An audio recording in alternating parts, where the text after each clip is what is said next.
Hi. ఒక client నాకు చెప్పింది. నేనేదన్నా బాధపడుతూ చెప్పగానే మా ఊరు ఏడవగానే మా ఆయన ఉండి "ఎప్పుడు ఏడుస్తా ఉంటావెందుకు? ఎప్పుడు ఏడవడమేనా?" అని నన్ను ఊరికే విమర్శిస్తుండేసరికి నాకీ మధ్య ఎంత బాధగున్నా ఏడవాలంటే భయమేస్తుందండి. కానీ ఏడుపొస్తుంది.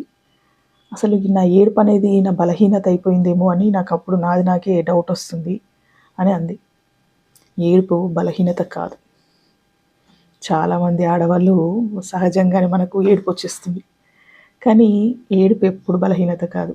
ఏడవడం అనేది ఏందంటే, మీ మనసులో ఉన్న బాధని, మీ ఎమోషన్‌ని అప్పటికప్పుడు తగ్గించుకునే ఒక స్ట్రాంగ్ వెపన్ అది. తెలుసా? మగవాళ్ళు చాలా మటుకు ఏడవకపోవడం వల్లే వాళ్ళకి హార్ట్ అటాక్సు, హెల్త్ ఇష్యూసు, స్ట్రెస్సు ఇవన్నీ వస్తాయి. ఎందుకంటే వాళ్ళు ఏం చేస్తారంటే ఆ బాధని లోపలనే పెట్టుకొని అలాగే కృంగిపోతుంటారు. కానీ ఆడవాళ్ళు అలా కాదు. ఏదైనా బాధ రాగానే ఏడ్చేసి వాళ్ళ స్ట్రెస్ మొత్తాన్ని బయటకు పంపించేస్తారు.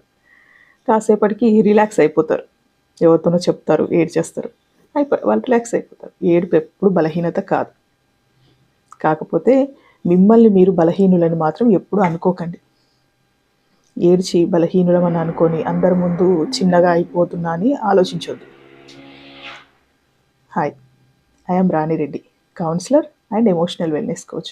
Please subscribe.